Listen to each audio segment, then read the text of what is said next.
เป็นขัวไม้หรือสะพานไม้รถใหญ่รถหนักไปบ่ได้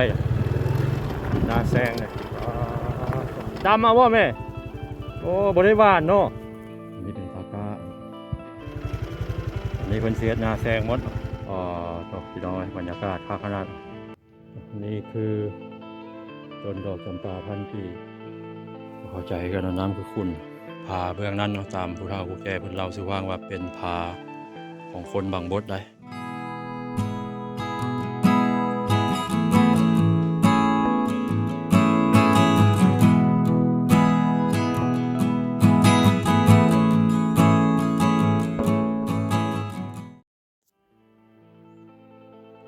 เวลาพี่น้องผาหินปูนญี่ปุ่นบาซอนจะขี่รถเข้าไปเนาะธรรมชาติงามขนาดนะพี่น้องเขาเพิ่นเฮ็ดสวนแคมน้ำปลูกกล้วยปลูกพืชผักนะพี่น้องชาวบ้านโพวาน้ำเซก็เริ่มแห้งไปพี่น้องเดินทางกันต่อหน้ากำหน้าดำเนาะ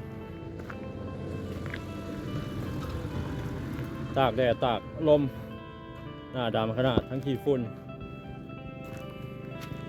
ทางที่เราจะเข้าไปเนาะตอนนี้ก็เป็นเวลายามแรงแล้วพี่น้อง4 โมงแรง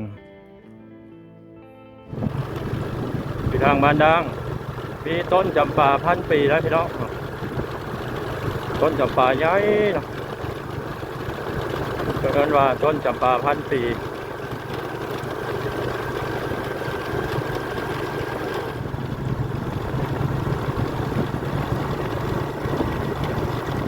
เอาไปไหนนี่ธรรมชาติงามงามพี่น้องเลยงามที่สุดเลยภูเขาหินปูนสลับซับซ้อนงามอีหลีนะ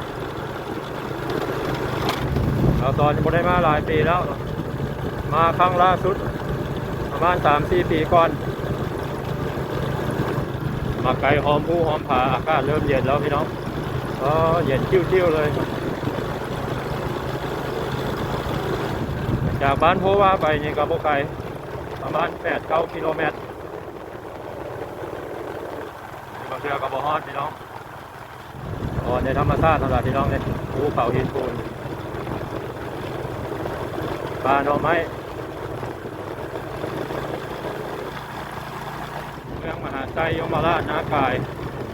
ไซบัวทองบัวลาภาเนี่ยคือว่าท่าแก้งเป็นเมืองที่มีภูเขาหินปูนหลายอยู่ในแขวงขมวน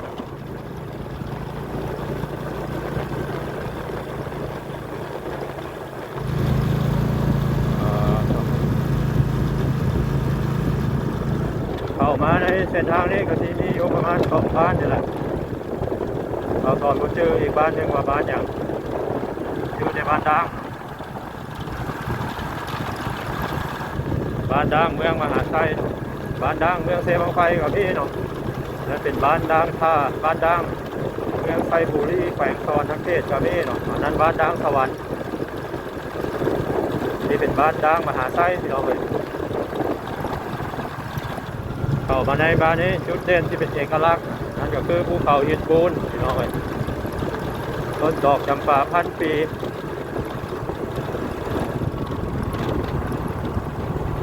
มีทางสามแยกรู้ว่าแยกไปบ้านใหญ่เนี่ย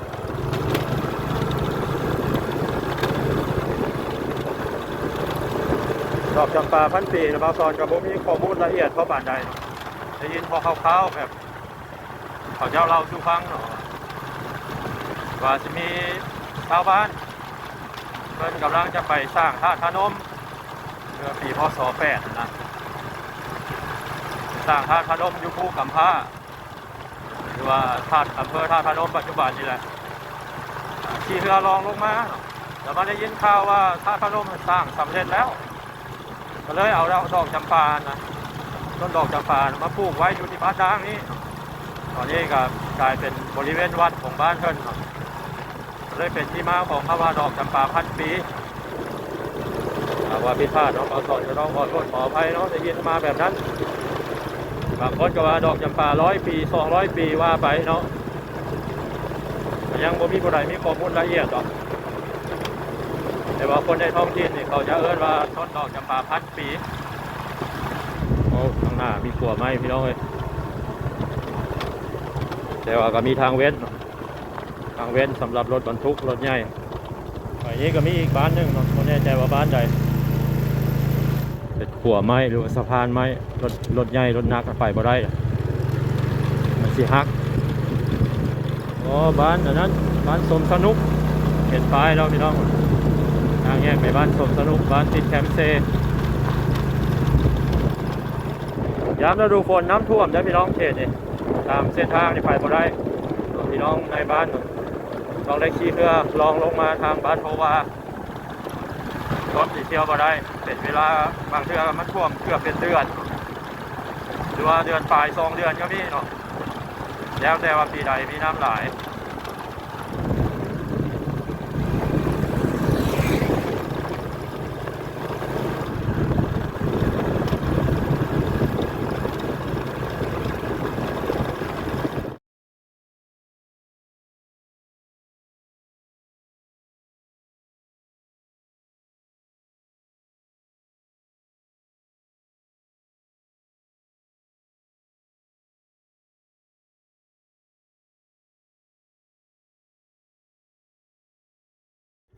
พี่น้องภูเขาหินปูนเนาะสูงสลับซับซ้อนงามขนาดอ่ะสอนมาเมื่อ 3-4 ปีก่อนอย่างงัวควายหลายเลยมาชุดนี้ก็บ่เห็น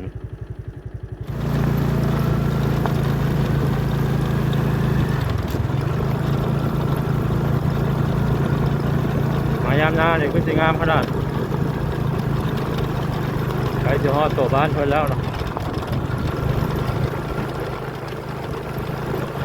อ๋อถูกพี่น้องเลยวิวพันล้านพุ่นงามคักงามแน่เนาะเป็นเห็ดนาแซงพร้อมหรือว่าเห็ดน้ำฝรั่งน้ำอาริยารอถูกพี่น้องเลยนี่แหละธรรมชาติบ้านด่างเราสอนอยากพาพี่น้องมาเลาะมาเบิ่งสวยงามขนาดเลยนาแซงเนี่ยเป็นนาแซงไงเนี่ยหรือว่าน้ำฝรั่งไปดิดำเอาว่าแม่โอ้บริวารเนาะโอ้งามแล้วนี่วานบริเข้าลายเนาะได้บซ้ำเขาดำแล้วคือสิ่งงามขนาดแม่เนาะโดยใจลายไปก่อนวิวงามขนาดเห็ดหนาแซงน้ำฝรั่งอันนี้เป็นปาก้า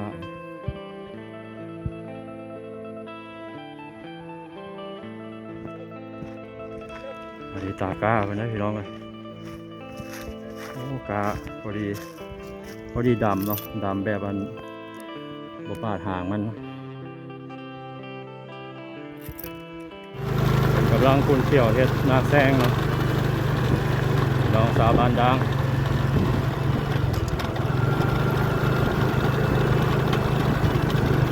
โอ้ขุดทางหน้ามันแห้งงามพี่น้องเลยภูเขาหินปูนสูงสลับซับซ้อน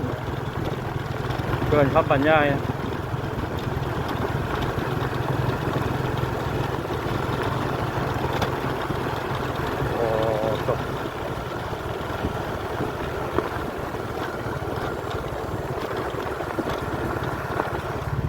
กำลังดำนา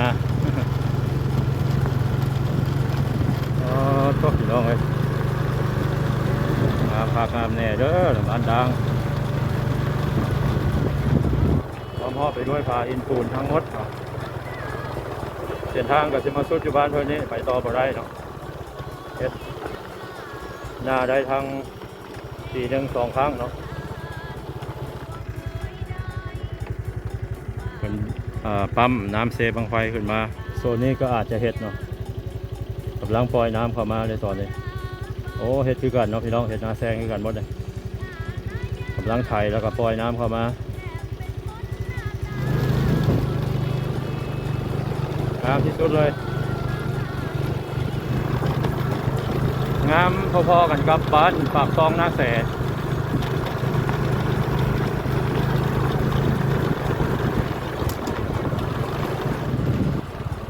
เรากำลังอยู่กลางตรงไฮตรงหน้าเนาะบางคนก็ลกก้าไทยนะดำหน้ากับพี่จบพี่น้องบรรยากาศภาคขนาดเสียงรถไทยเสียงคนเต็มตรงไฮตรงหน้ากำลังไถหน้าคาดหน้าอยู่เนาะมาถึงฤดูเพิ่นเฮ็ดหน้าแซงหรือว่าหน้าปลังบางที่ก็กำลังลกกะคลองน้ำส่วนรับประทานของเพิ่นเนาะทำน้ำมาจากเซบังไฟกำลังลกกะพี่น้องโอ้เพิ่นบ่ได้เฮ็ดหน้าวานหรือว่าหน้าผายคือทางหนองบกเป็นดำเอาจนเกือบหมดแล้วเข้าไปเบื้องต้นดอกจำปา1,000 ปีจะน้อยยังเนาะเดินในมาแล้วหากแล้วบ่ทิมน้องไปให้เป้ามาไว้อยากมีคู่แล้วใดพอสิได้อวดหมู่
บรรยากาศอยู่ใจกลางบ้านอยู่จ้างพี่น้อง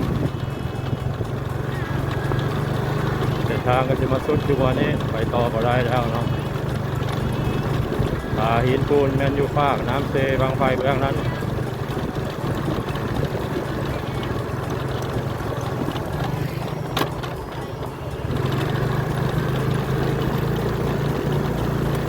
เบื้องต้นดอกจำปา1,000 ปี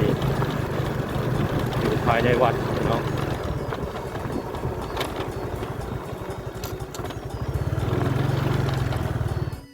นี่คือ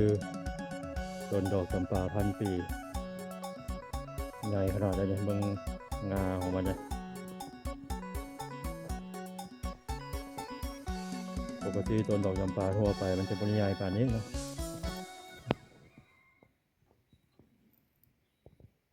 แต่อย่างนี้สิบ่มีใบนะแต่ว่าก็ยังมีดอกอยู่นะนี่เป็นน้ำเซบังไฟ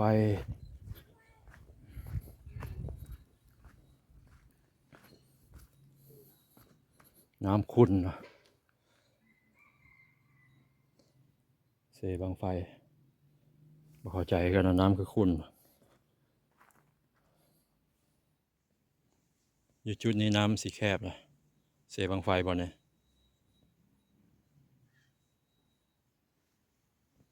ผาเบื้องนั้นเนาะตามผู้เฒ่าผู้แก่เพิ่นเล่าสู่ฟังว่าเป็นผาของคนบางบดได้วันศีลวันพระเนี่ยบางเทื่อสิได้ยินคนแบบอย่างคนตีกองบ่คนล้มกันมีสั่งนี่แหละเพิ่นเว้าเอาซ้อนครับบ่อยากเจอปานใด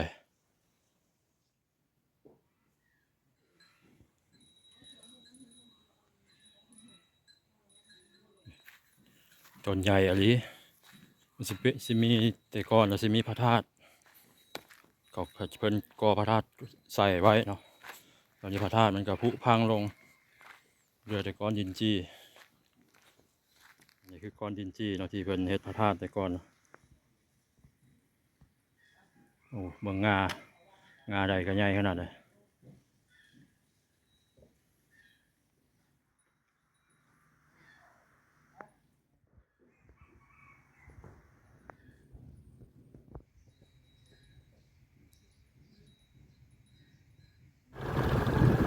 วันนี้ก็ออกจากบ้านด่างมาแล้วเนาะพี่น้องเดินทางกลับ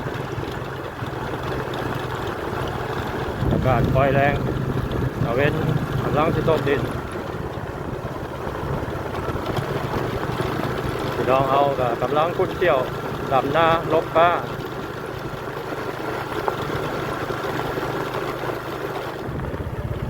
กำลังปล่อยน้ำเข้าหน้าเป็นหน้าแซงจนหมดเนาะพี่น้องเขตนี่